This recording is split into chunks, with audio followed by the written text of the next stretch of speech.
motherfucker. The king is back. Oh, man. I love the sound. And you know what that sound brings in, don't you, Jude? That rolls in another episode of the Outside the Octagon podcast. This is episode 8 for the people that are going to be listening on Spotify and wherever else you get your podcast. Episode 9 for our people that watch over on YouTube, because we did drop that YouTube only special for our UFC June predictions. If you haven't already, go check that out. I'll try to attach the link to that in the bio. Before we get any farther, though, before we get too far and start talking about the most recent episode we did, I'm your host of this Outside the Octagon podcast thing we got going here, Charleston Payne. To my left, I've said it before, the GOAT, the greatest of all time at this co-host stuff. The GOAT co-host of MMA media, of all multimedia. Right here, you're looking at him, Mr. Jude Starnes. Jude, I'm glad to have you back over here with me again, bud. Yes, sir. It's always great to be on this podcast. Really fun to do. I appreciate all the support from the fans. If you're listening on Spotify, if you're listening on YouTube, doesn't matter to me. Love the support. You hate us, I don't care. Still love the support. If you are listening on Spotify, I do suggest you tune into our video episodes on YouTube. Just adds a little more spice to the episodes.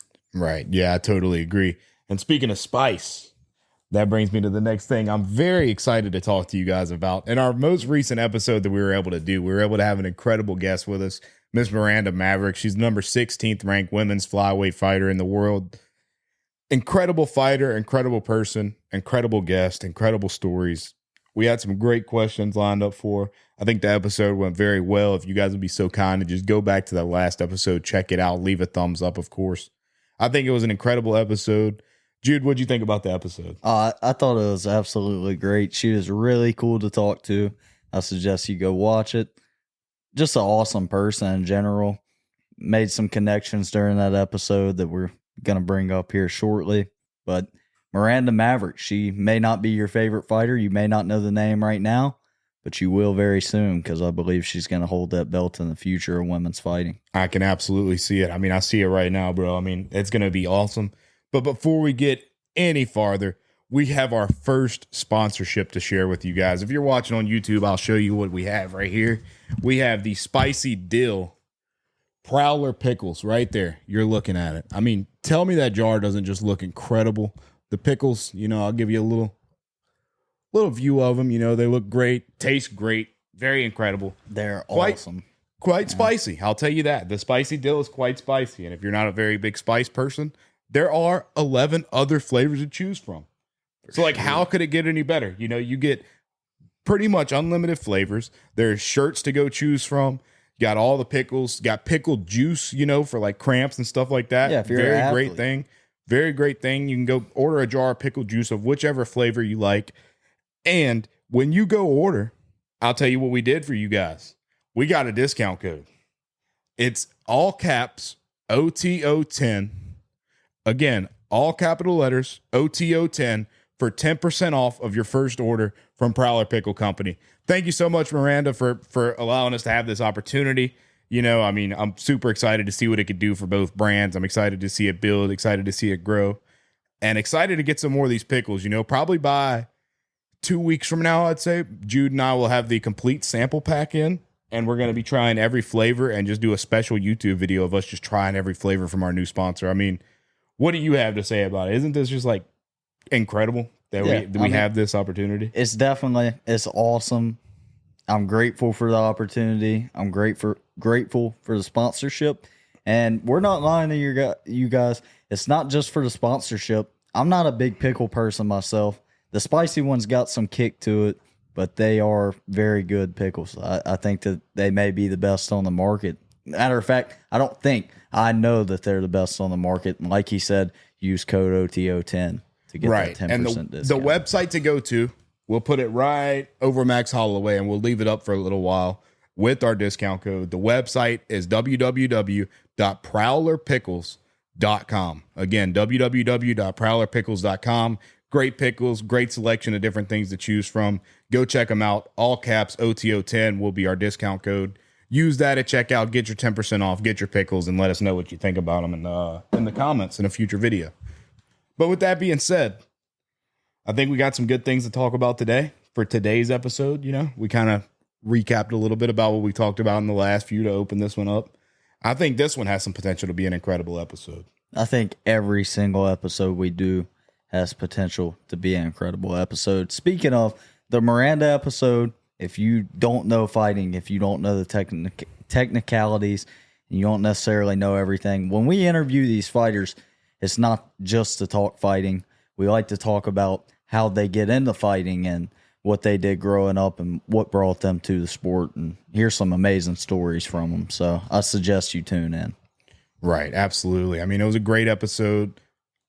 A lot of different topics covered other than just fighting. You know, obviously we talked about the pickle company. We talked about fearthemaverick.com, where she sells her merch with autographs and stuff like that. We covered all that in the episode. So just go check that back out, you guys.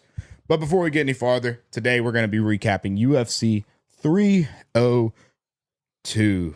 And quite frankly, you know, I had to take a couple days off this week for emotional recovery days because I need the emotional recovery. It's going to be hard for me not to cry whenever we get down to the end of this list of what we got to go over today. That was a heartbreaker, man. There's no doubt.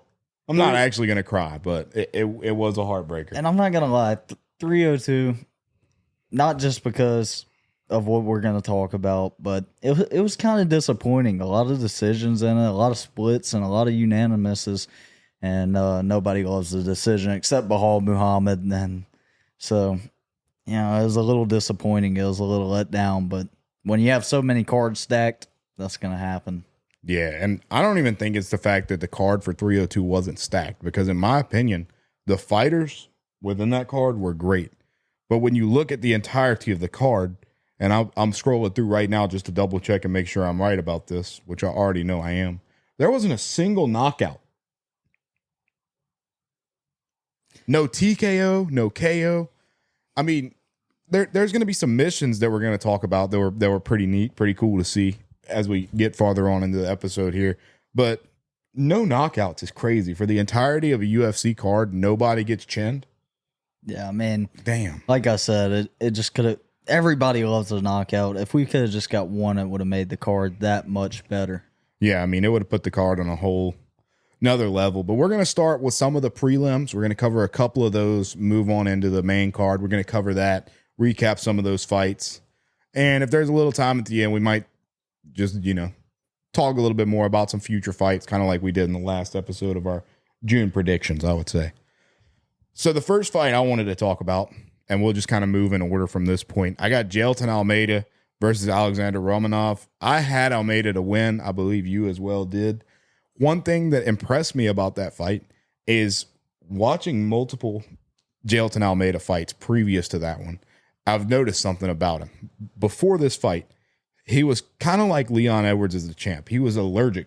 Like, I swear to you, bro, he would get a reaction. If he was about to finish you, he had to stop. He could not stop a fight, ever. He would just decision. You're a heavyweight, and you decision people until there's nothing left to do.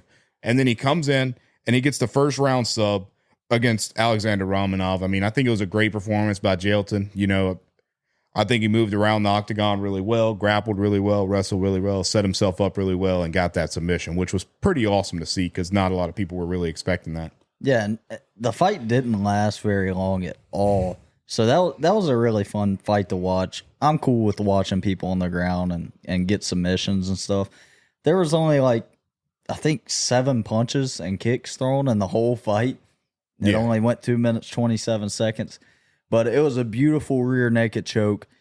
I love to see the rear naked choke. It's always fun to watch a guy finish somebody from, whoa, no diddy, but from the rear naked choke position. Whoa, pause.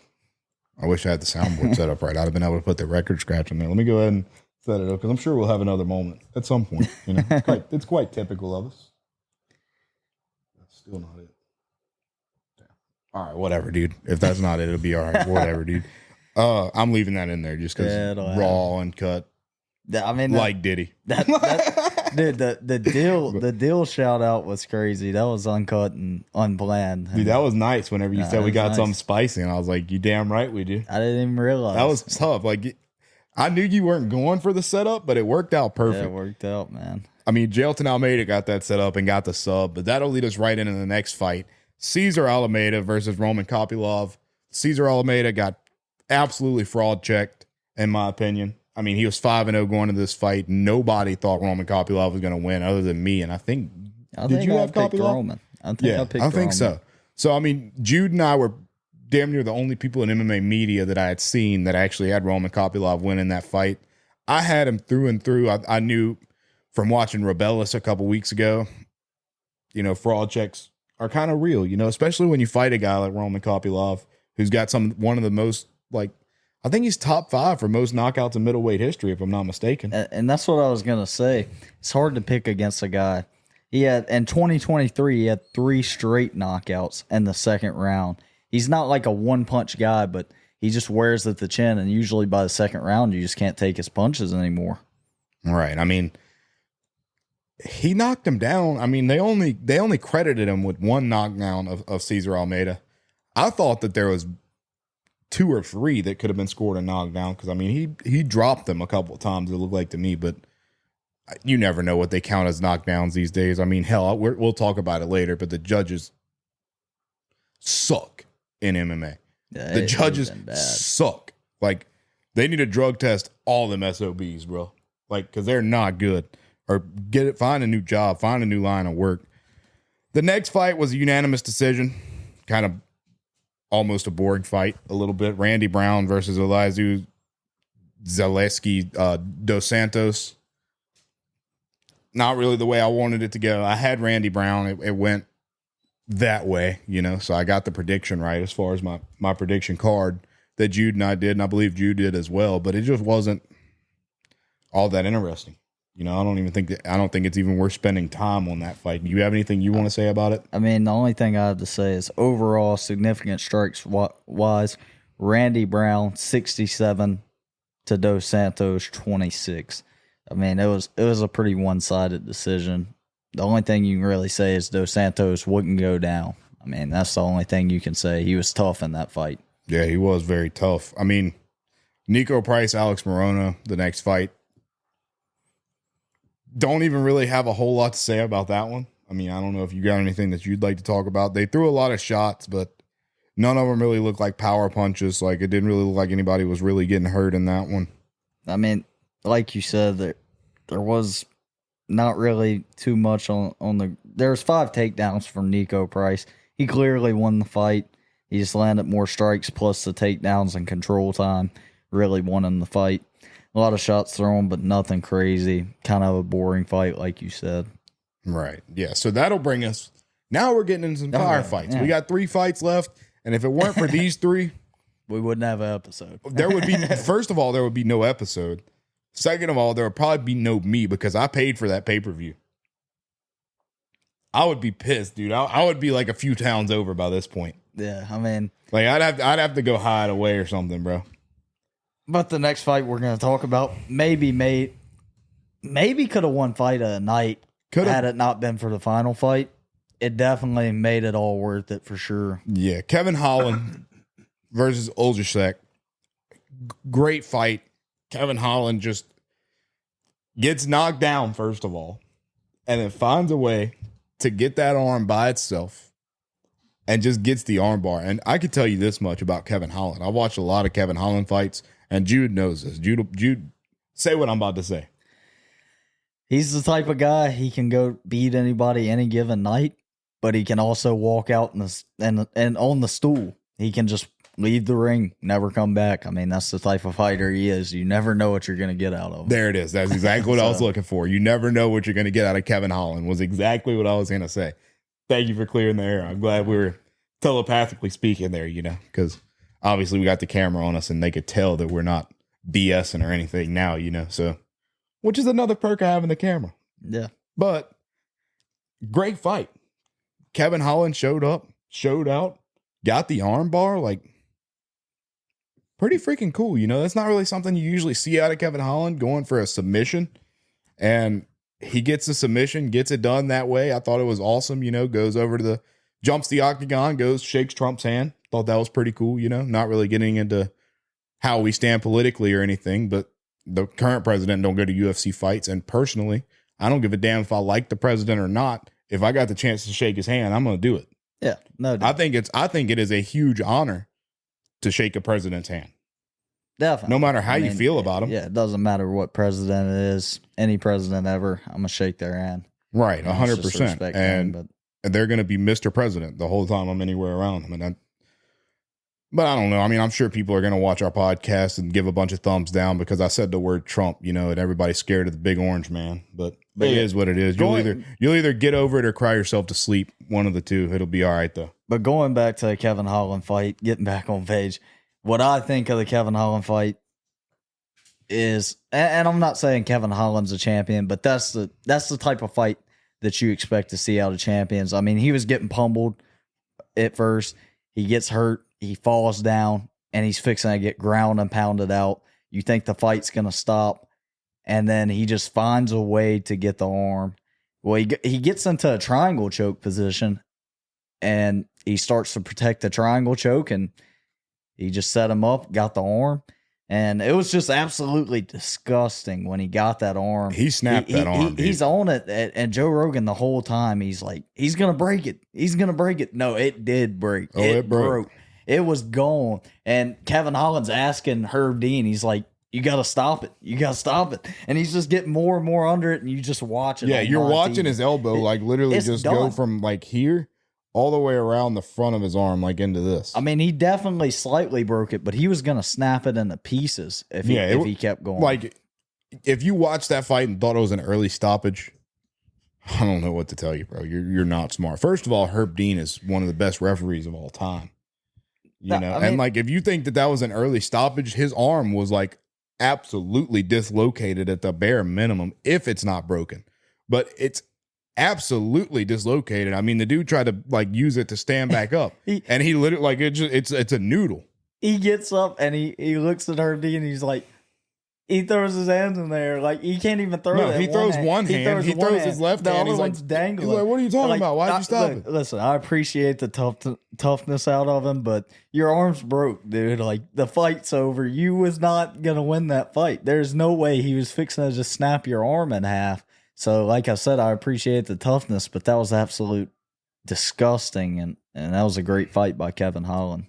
I think, off rip, that Kevin Holland should automatically, after that fight, be a UFC Hall of Famer. And the reason I say that, look, I know you just looked at me funny. I'm not disagreeing that he can't be one. Tell me that Kevin Holland is not the greatest. Sorry about that. Tell me Kevin Holland is not the greatest gatekeeper in UFC history. I mean, he could be. The guys that beat Kevin Holland go on to be champions. The guys that lose to Kevin Holland don't do anything after that. I mean, he's still somewhat young. He can still, and he's relevant his still. Game. I mean, there's no doubt Neil Magny is a pretty good gatekeeper as well, but he could go into the lights of Neil Magny, but he could also be a champion in the future. So we'll see what we get.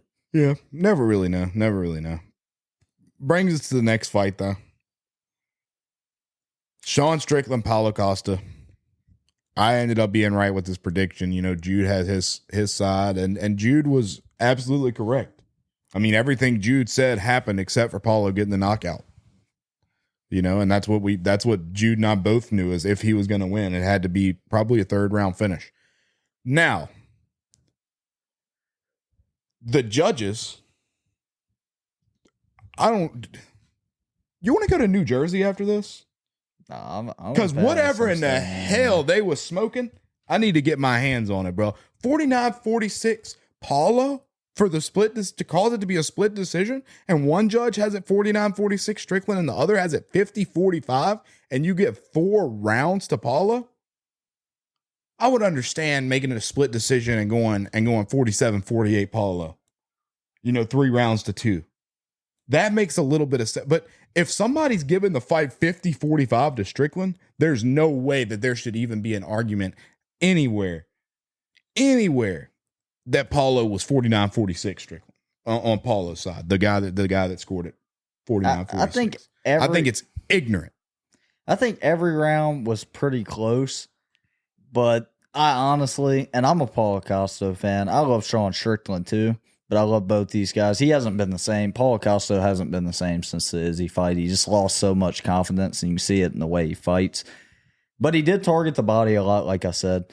And I think that he fought every round close, but he didn't win any round. And I was leaning towards Paulo Costa, sadly, in that fight. But I wouldn't have gave a round to him. Every round was close. It wasn't like he just got beat down. But he's retreating. He's running backwards. Sean Strickland landed more total strikes. It's hard to give a round to Paulo Costa. And that was my thing. I was a fan of both of these guys going into this fight. I've been a fan of both of these guys for a very long time now. It was almost hard to watch in an aspect for me, because like I said, I love both the fighters. They're both great. One thing that I did like, though, is after that fight, after Paulo lost, he did say, F everything that he'd been doing. Exact words. F everything that he'd been doing. That he was going to go back to the old Paulo Costa and he's going to go out there. He said, F the cardio. F conserving energy, F all the other stuff, F going back to the corner. I'm going out there and I'm going to have a bloodbath and I'm going to war next time I step in the octagon, period. Because clearly since the Izzy fight, he's like a little nervous almost, it seems like. Like he'll get the opening, like he'll throw a combo and have the guy wobbled and then he takes 4 steps back and defend himself, like curls up.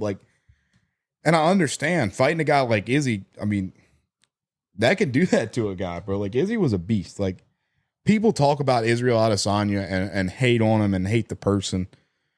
And people even hate the fighter sometimes. But I don't see how you could hate Izzy. Like, the run that Izzy was on was, first of all, magical. Second of all, active. Like, look at all the champions in the UFC right now. The champion with the most title defenses is 2.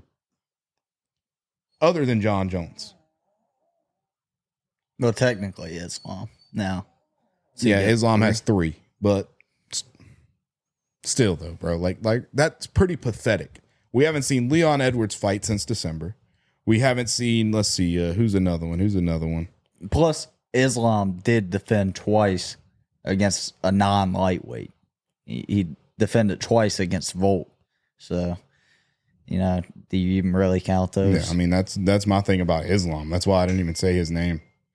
But I don't know, man. The UFC, like these champions, they get the belt and think that they just hold the belt for the longest and they're the best champion of all time is what I'm feeling like. Yeah. They just get it and run away with it and just go hide. Like, well, I think a lot of times they also they want the big shot. They want to try to get a double title. They either want to just run and hide and not fight, or they want to get a double title. And right. you should have to get, it should be a minimum of 3 defenses, probably more, before you even think of a double title. So, but while we're on the topic of middleweights and Sean Strickland, Paulo Costa, with that win, do you think he deserves a rematch against Drikus Du Plessis if he does win? First, what I want to see, I thought Sean Strickland deserved an immediate rematch against Drikus. I agree. That's what I thought originally. Now he goes out and he demolishes, puts on a show against Paulo Costa, bro, an incredible UFC middleweight. He goes out, puts on an absolute clinic against him, bro. Like, fought a perfect fight from the very beginning to the very end. Sean Strickland had a perfect fight, executed every part of his game plan perfectly, and everything went the way it was supposed to for Sean Strickland. After seeing that, you would have to be, not you listening, unless you're Dana White. Dana White, you would have to be ignorant to not have seen Sean Strickland put on that insane performance, that clinic that he just put on Saturday night, and then still not give him the title shot next. Now, I do think that Drikus needs to fight Izzy, because that's a fight that has not happened yet. And I think Izzy's had this time off, and he's had time to, get back to it, which is what I wish more fighters would do, like Volk. You go lose, take your step back. Well, Gaethje's doing it. That's what I'm saying. Like, I respect what Gaethje's doing. That's what I'm saying. Like Izzy and Gaethje did. Izzy and Gaethje are doing right. Volkanovski, unfortunately, didn't handle his time the way I thought he should have. I think you get knocked out that brutally like he did against Islam. I think you take, 6, 7, 8 months off. That's the only time it's excusable as a champion to not fight. Yeah, for sure. But you're not going to still be the champion if you're getting chinned. No, I completely agree. Like, I think if Volk took 7 months off after fighting Islam the last time, I think if he took 7 months off and then fought Ilya, Ilya would be 14-1. I mean, my opinion on Ilya, I think that he gets a lot of hate, but he talks the talk, but I mean, he backs it up. So what can you say about him? I think he's the future of the sport for sure. But we'll see. Only time will tell. Max Holloway fight will definitely tell. Right. So we'll see what happens. But I do believe Sean Strickland, the answer to my own question, deserves the rematch for whoever wins the title, regardless, Drikus Du Plessis or Izzy. I want to see the rematch. For the Drikus Izzy fight, that's another one I'll be buying the pay-per-view too. You know, we'll probably be like live stream reacting to it or something at that point, hopefully. If all goes well by the time we get to there. That's going to be a great fight. I think, obviously, Izzy is not currently the champion. So I think Izzy has a lot more riding on his shoulder here. You know, he don't want to lose this fight. He wants his belt back. I think we're going to see that fun Izzy style again. You know, like I miss like contender Izzy. Or like Izzy versus Pereira Izzy. Like that, when he's locked in and like in his zone, that's a whole nother Israel Adesanya. But, I mean, I'm excited for that fight. I think Izzy will probably be the one to beat Drikus, and I think Sean Strickland goes in there, beats Izzy's ass again, and America has the belt once more in the middleweight division. That's what I think. For sure. And another guy in the middleweight division I'm going to talk about anytime we bring up the middleweight, Brendan Allen's coming for that belt. Southeastern alumni, right here at home from Covington, Louisiana. He's going to hold that belt. Maybe him versus Hamzat, like a rematch. Louisiana versus the Middle East again, and Louisiana's going to come up big at some point. We can't keep losing these title fights. We can't be the state that's allergic to UFC gold. Yeah, I mean, I don't understand, man. I mean, we got diamonds, but we can't touch gold. Listen, that was a good statement. And with that being said, with that being said, I'm gonna have to start training. I'm gonna have to start training UFC. If somebody doesn't get a belt from here soon, I don't think I'm the one to do it. I'm just not that type of guy. I'm not a fighter, you know. Somebody's got to do it. Somebody has to do it. And unfortunately for us, the last fight we're going to talk about today, our diamond, man, he wasn't able to get the job done. It's real unfortunate. You know, it ended the same way that all of his two other title shots have all ended by submission. This one ended by sub. The only problem with Poirier is when you look at his resume, bro, like he's beat 7 former champs. And the 3 champions he fought can all 3 be debated any way you want to put them. They're all 3 the 3 best lightweights ever in history. He fought Charles Oliveira, he fought Khabib Nurmagomedov, and he fought Islam Makhachev. All in their prime. All in their prime. And you are out of your mind if you think that is not the hardest 3 shots to get at a title. There's no doubt. First of all, nobody beat Khabib. Not very many people have beat Charles the Bronx. And one person has beat Islam, and that was when Islam was way before his prime. And a lot of Charles Oliveira losses have been tough losses and losses that's been way before his prime. Yeah, before or kind of on the outside of it. But regardless, I'm proud of Dustin Poirier. It was a great fight put on by him. If it went to the judges' scorecards, I think he arguably was winning the 5th round and could have won the 5th round. He could have won that fight for sure. Would have been tough to score. And I think if it doesn't go his way on the scorecard, maybe he gets that immediate rematch. But there's just other things for Islam. He got submitted. I think it's the end of the road for Poirier, sadly. It really is sad. You're going to have to check out the reaction. I'm sure we'll be posting to that fight. I'll post it on shorts or something, bro. My reaction was wild. Yeah, I just don't even have many words. I'm pretty sad. I don't know if you can tell, but I really am sad because I love Dustin Poirier and I was hoping. But I'm proud of him. Anybody watching this episode that can't tell how we feel about it, I don't know if you feel it or not, but I felt like the energy in the room shift as soon as we started talking about Poirier. Yeah, I mean, I felt like it just like got so like mellow in here. Yeah, I mean, he represented Louisiana well in that title shot. Like, dude, he did everything he could. First of all, he gave Islam the hardest fight, other than maybe Volk, in the first fight that and they his had. loss. That's it. And his loss. He gave him his hardest fight. At least since he's been a champion, Dustin Poirier probably gave him a harder fight than almost Volk did. Probably. I think it was a harder fight since he's became a champion. I mean, Poirier went out there and he was putting on a show, man. Like, he got his nose shattered in the first round, continued to just be an animal. Yeah, not and I mean, it's just it's sad that it didn't go his way, but how could you not appreciate the career of Dustin Poirier? How could you not appreciate what he's done for MMA, for the UFC, for fans? I mean, he's changed people's lives, bro. Like, I don't know if he realizes that, but like, I was scrolling through comment sections and stuff after the loss, and people are like, Dustin, keep your head up, man. Like, if it wasn't for you, my head wouldn't even be here right now. Like, I was like so far down the wrong path and stuff. And then I started listening to, like, watching you and stuff. Poirier has changed people's lives, man. And like that, he's a beast, bro. He's a great person from what I hear.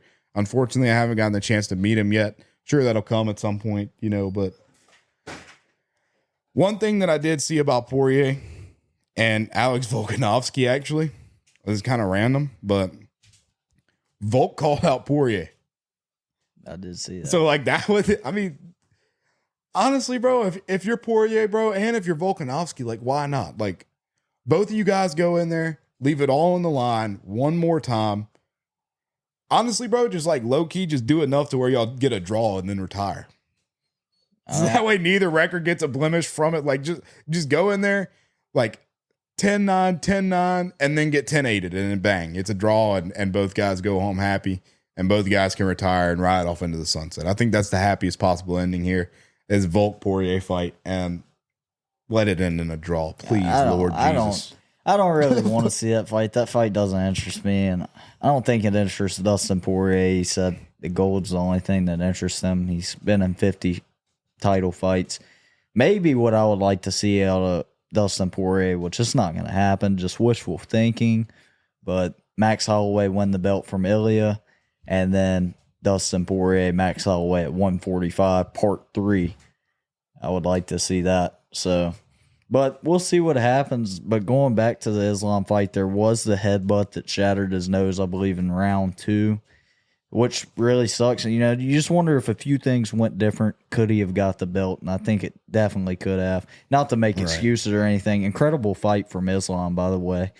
All props to that guy and Khabib. They were super respectful. Yeah, I mean, Khabib was the first person to pick Poirier up off the canvas after he got choked down, and that actually kind of stood out to me a little bit. Like that was almost like heartwarming in a sense, you know. No, definitely. It made me feel like a little bit like, and then the respect that they both showed each other, Islam and Dustin showed each other in the ring post fight. You know, like the amount of respect that they both have for each other. Islam posting Dustin on the Instagram after that and saying that he was super tough and congratulating him for getting to that point. But before we wrap up, there's like 3 more things I want to touch on, and we're gonna hit it really quick here. Islam Makhachev, what's next for him? Islam's gonna fight the new champ at welterweight. That's gonna be one of the options. Apparently, for whatever reason, people are saying Brian Ortega is on the list. That's kind of wild. Which Brian Ortega, he's going to get his ass beat. Max Holloway was possibly on the list. I mean, I love Max Holloway, but he's not winning. Max Holloway's not beating Islam Makhachev. I think if Islam moves up to welterweight, I think he's going to claim gold there too and probably just hold the belt at both divisions until he retires. Because I don't think there's a welterweight fighter that could really beat him. I think Islam beats the shit out of Leon Edwards. I think Bilal Muhammad, like this sounds crazy, dude, that we would say in this. I think Bilal Muhammad has the best shot at beating Islam. You're not going to go 5 rounds with Islam. It's Bilal Muhammad. Your best shot at beating Islam is somehow catching a submission or finishing him. But I believe that Leon Edwards maybe could be the guy to finish him if he goes back to his old ways for sure. I still, even after that fight, I still don't think that Islam's the pound for pound number 1 fighter, and I don't want to go too into depth, but my pound for pound number 1 fighter still hasn't changed. It's obvious to me that Alex Pereira is that guy. I mean, he's done everything that they're talking about Islam doing, and he's done it in a shorter amount of time. There's no doubt everybody's scared of Alex Pereira. Not everybody's scared of Islam. He is a tough guy to fight, and he's a scary guy to fight. But to me, Alex Pereira is just on a whole nother level than everybody else. I'm not a Pereira fan, but he's on a whole nother level than everybody else. Right. Yeah. I mean, I definitely put Pereira on a whole nother level. So, I mean, I think after that fight, I think I would probably put Pereira as number 1 pound for pound. But with that being said, that's going to be a wrap for this 8th episode, 9th episode, wherever you listen to for the Outside the Octagon podcast. Follow us on Instagram at Outside the Octagon Pod _. Thank you so much for listening. Subscribe, hit that like button. Thank you for tuning in. Jude, you got anything else to say? What I have to say is order some Prowler pickles, baby. I mean, best pickles on the market. I'm probably going to eat one right after this episode. Spicy dill, great flavor. Use code OTO10 for a 10% discount on any order. Facts. Absolutely. Thank you for listening. Thank you so much for tuning in, guys. That's a wrap for it.